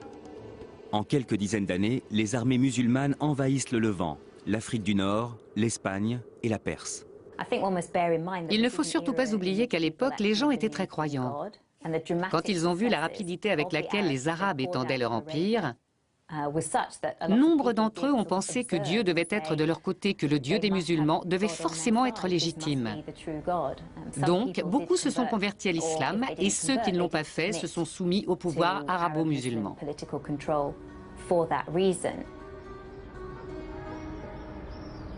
Au début du 8e siècle, les califes musulmans sont à la tête d'un vaste territoire. Et comme tous les grands empereurs tels que César ou Napoléon, ils vont rapidement comprendre que le développement du savoir scientifique leur permettra d'asseoir leur pouvoir politique.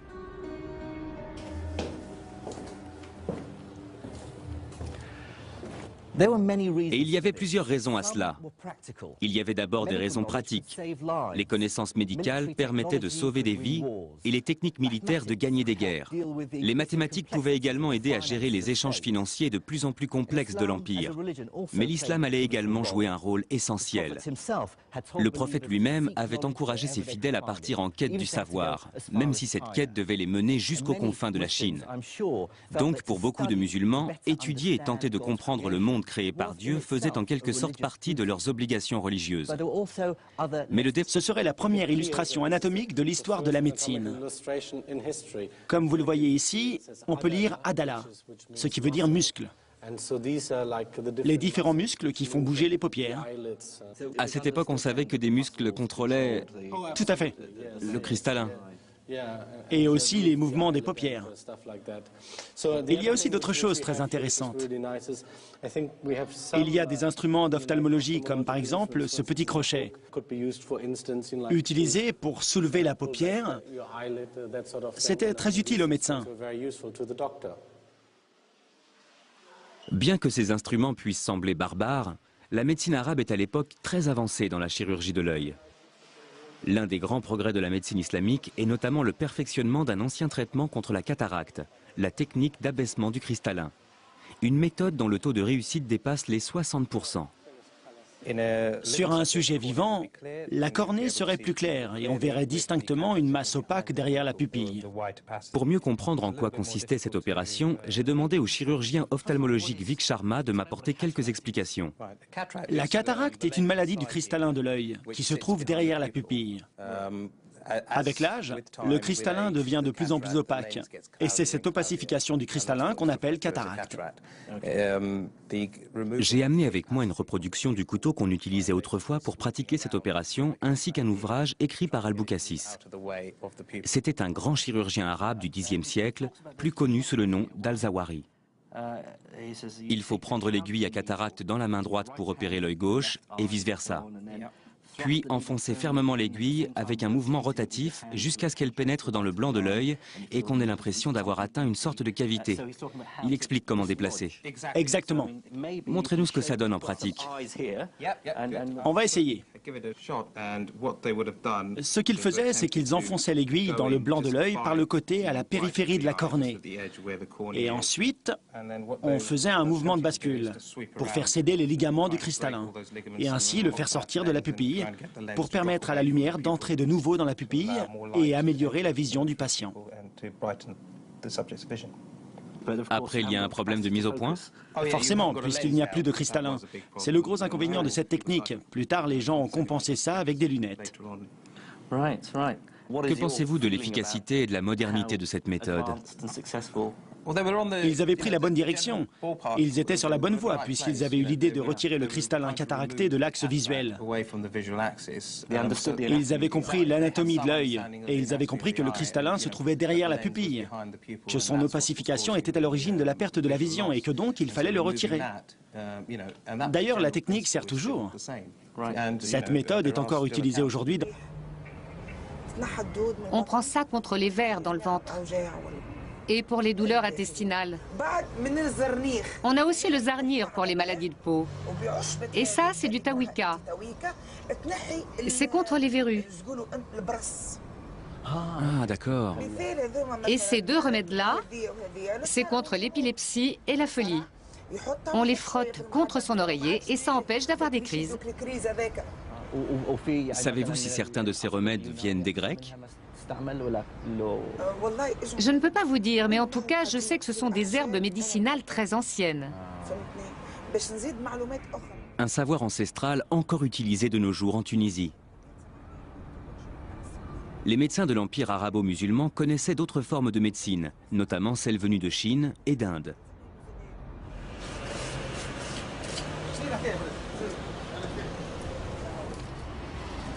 Mais une autre partie de leur savoir leur venait également de leur propre religion, l'islam, et s'inspirait des préceptes du Coran ou des hadiths, le recueil relatant les paroles et les actes du prophète.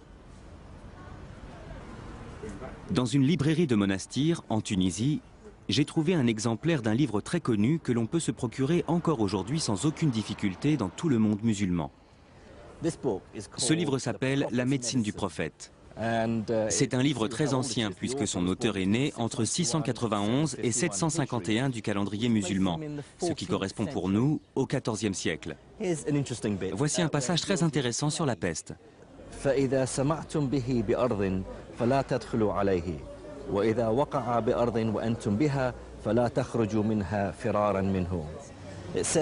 qui veut dire, si vous arrivez dans un pays touché par la peste, ne pénétrez pas dans ce pays.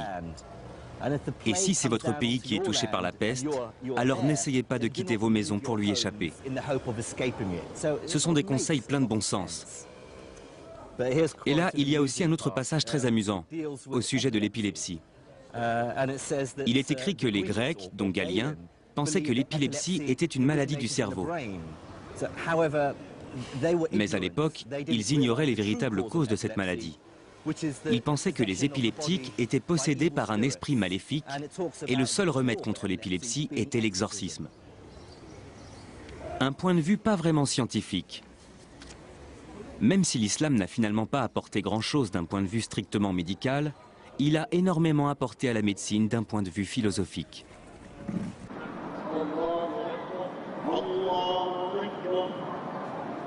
L'islam est une religion qui repose essentiellement sur le concept de la compassion envers autrui.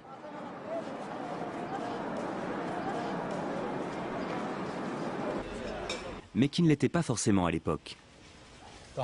L'hôpital était ouvert à toutes les communautés, donc on y trouvait des musulmans bien sûr, mais aussi des juifs et des chrétiens, ou même des gens d'autres confessions, aussi bien parmi les patients que les praticiens. Un chrétien pouvait étudier avec un musulman pouvait désigner un juif comme son meilleur étudiant. La médecine qui se pratiquait ici était au-dessus de la religion. Il y avait combien de médecins? Ça dépend des hôpitaux, mais celui-ci, il devait y avoir entre 24 et 28 médecins. Ils faisaient leurs visites et leurs prescriptions le matin. Les choses n'ont pas changé depuis. Grâce au mouvement de traduction, les médecins de l'Empire islamique disposaient désormais de nouveaux traitements originaires d'Inde ou de Chine. L'utilisation croissante de ces nouveaux remèdes venus du monde entier va peu à peu donner naissance à une nouvelle activité dans les hôpitaux. La pharmacie. Avoir une pharmacie dans les murs de l'hôpital, c'était totalement nouveau. Avoir tout sur place comme ça, oui, c'était entièrement nouveau. Et ce qui est intéressant concernant la pharmacopée, c'est que des villes comme Bagdad ou Damas se trouvaient au carrefour de plusieurs cultures. Donc un tas de nouvelles choses vont faire leur apparition, comme le musc, le marub, mais aussi des remèdes venus d'Inde, une sorte de médicament miracle à la fois contre les maux de tête, la mauvaise haleine, mais aussi les problèmes d'appétit sexuel. Ça soignait les maux de tête, ça rafraîchissait la laine. Oui, et c'était bon pour...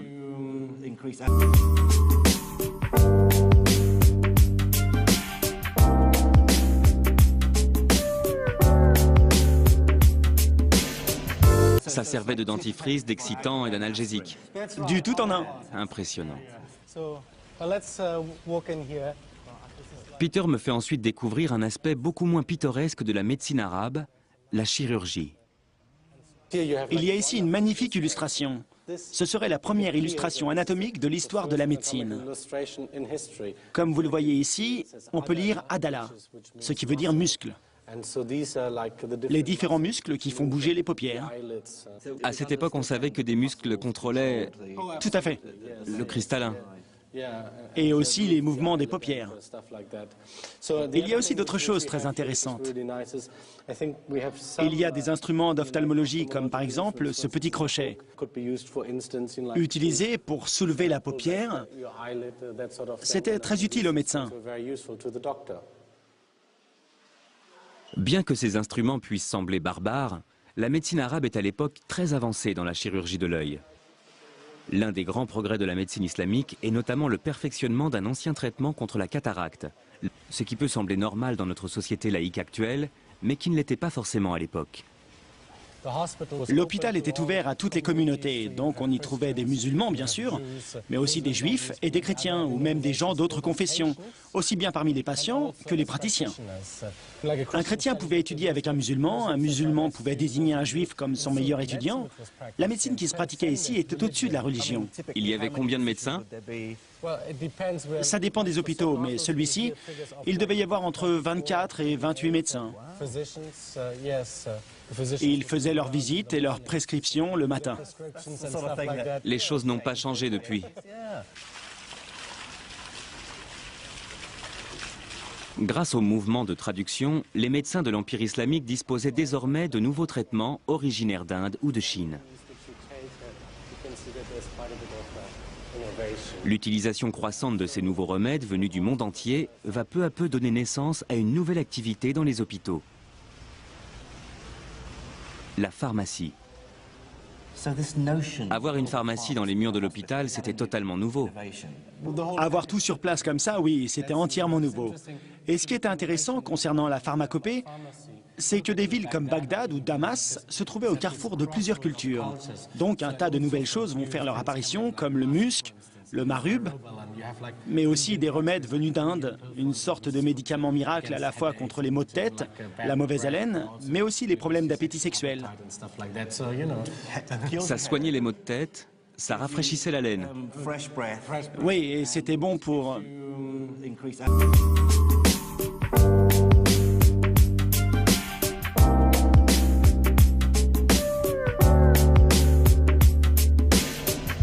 Ça servait de dentifrice, d'excitant et d'analgésique. Du tout en un. Impressionnant. Peter me fait ensuite découvrir un aspect beaucoup moins pittoresque de la médecine arabe, la chirurgie. Il y a ici une magnifique illustration. Ce serait la première illustration anatomique de l'histoire de la médecine. Comme vous le voyez ici, on peut lire Adala, ce qui veut dire muscle. Les différents muscles qui font bouger les paupières. À cette époque, on savait que des muscles contrôlaient Tout à fait. le cristallin. Et aussi les mouvements des paupières. Il y a aussi d'autres choses très intéressantes. Il y a des instruments d'ophtalmologie comme par exemple ce petit crochet, utilisé pour soulever la paupière. C'était très utile aux médecins. Bien que ces instruments puissent sembler barbares, la médecine arabe est à l'époque très avancée dans la chirurgie de l'œil. L'un des grands progrès de la médecine islamique est notamment...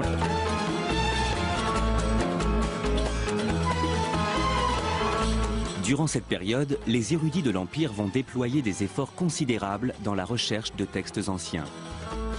Ramener un livre au calife pouvait en effet se révéler extrêmement lucratif. L'histoire raconte que le calife Al-Mamoun était tellement obsédé par cette quête qu'il avait envoyé des émissaires dans le monde entier simplement pour mettre la main sur les ouvrages qui lui manquaient et les faire traduire.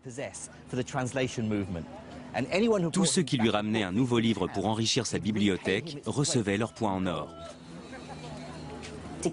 Pour vous donner une idée de l'ampleur de ce mouvement qui a duré de 750 à 950, il suffit de se référer aux travaux d'un certain Al-Nadim qui avait répertorié toute l'intelligentsia de l'ère abbasside. Et il avait dénombré pas moins de 70 traducteurs. Le calife disposait donc de toute une cohorte de traducteurs, sans compter qu'Al-Nadim n'avait répertorié que les plus connus. Il pouvait gagner jusqu'à 500 dinars d'or par mois, soit environ 18 000 €, ce qui est une somme d'argent considérable pour un tel travail. Donc c'était vraiment une profession très prestigieuse, extrêmement bien payée et privilégiée. Cette course au savoir était aussi motivée par des raisons pratiques qui aujourd'hui n'ont plus aucun lieu d'être pour nous. La ville d'Alexandrie en Égypte dispose aujourd'hui d'une toute nouvelle bibliothèque. Mais à l'époque, la destruction de la première bibliothèque d'Alexandrie, survenue quelques siècles plus tôt, est encore très présente dans les mémoires. La perte des milliers d'années de savoir qui ont disparu avec elle a profondément marqué les esprits. Ce que nous avons tendance à oublier, parce qu'aujourd'hui nous vivons dans une époque de stockage massif de l'information et qu'il n'y a pratiquement plus aucune entrave à la communication, c'est que tout peut disparaître du jour au lendemain. Et ça, c'était quelque chose de très important pour les érudits de l'Empire islamique, parce qu'ils savaient parfaitement que les écrits étaient susceptibles de disparaître. Ils pouvaient se perdre, finir ensevelis ou brûlés. Il arrivait que des villes entières disparaissent. Et c'est pour cette raison que le mouvement qu'on observe à Bagdad, au Caire ou à Samarcande va avoir pour objectif de collecter ces écrits et de les traduire pour les analyser, les rassembler et les stocker. Parce que ces manuscrits pouvaient disparaître du jour au lendemain et il fallait absolument les préserver.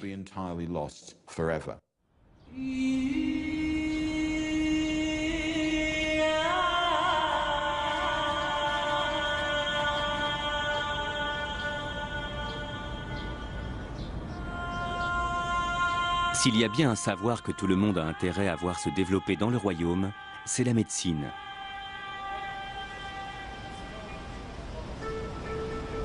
Est très respecté. Le grand calligraphe Naïef Skaf est installé à Damas, la capitale syrienne. Il effectue des calligraphies à travers tout le pays pour les mosquées et les madrassas, les écoles coraniques. Il a déjà tracé ses lettres des centaines et des centaines de fois. Les mots qu'il écrit sont d'une grande importance pour les musulmans, puisque cette formule ouvre chaque sourate du Coran. Ici, on peut lire ce qui signifie « Au nom de Dieu, le clément et le miséricordieux ».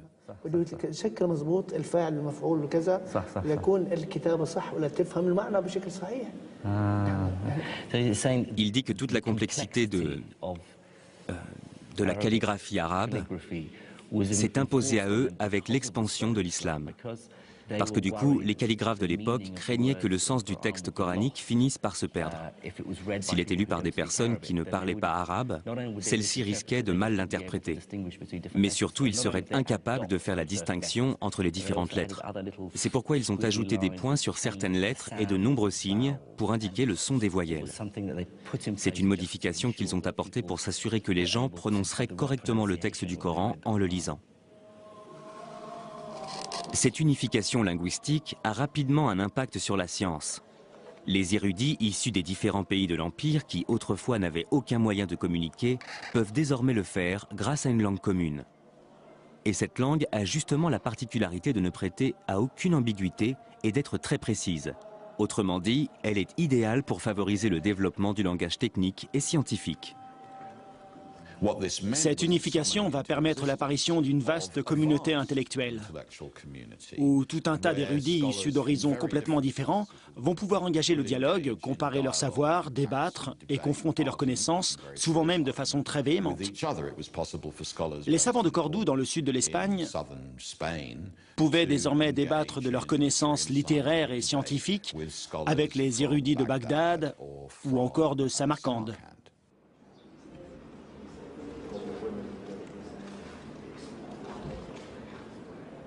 Mais les érudits ne sont pas uniquement motivés par leur seul amour du savoir. La perspective de pouvoir s'enrichir va également les pousser à approfondir leurs connaissances. Au début du IXe siècle, l'élite dirigeante de l'Empire islamique investit des sommes astronomiques dans le financement d'un ambitieux projet qui va permettre à la science de faire un véritable bond en avant.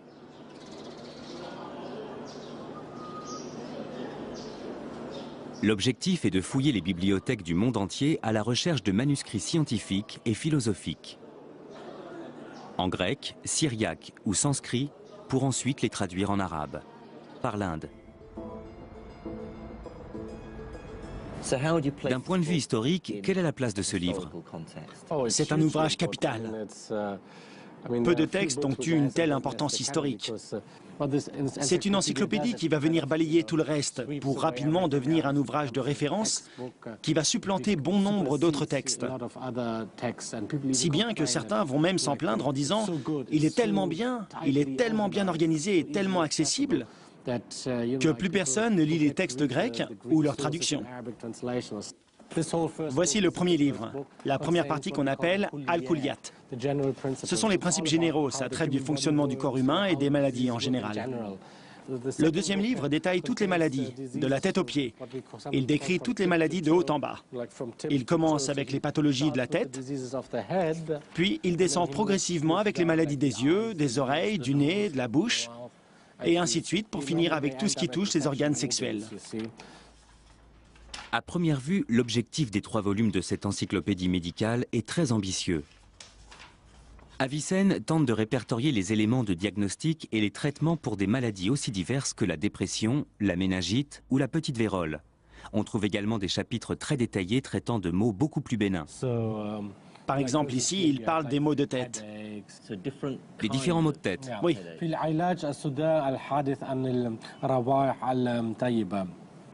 Là, il est question des maux de tête causés par les odeurs, les parfums.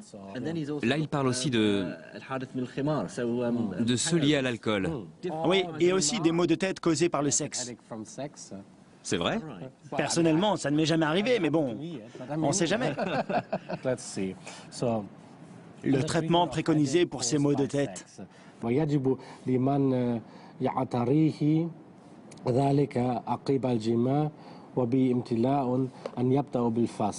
Ce qui veut dire, si quelqu'un souffre de maux de tête, après avoir eu des relations sexuelles, et qu'il ressent une sensation de satiété sexuelle, c'est-à-dire qu'il a en quelque sorte abusé du sexe, il faut en premier ressort pratiquer une phlébotomie, c'est-à-dire une saignée, et ensuite une purge.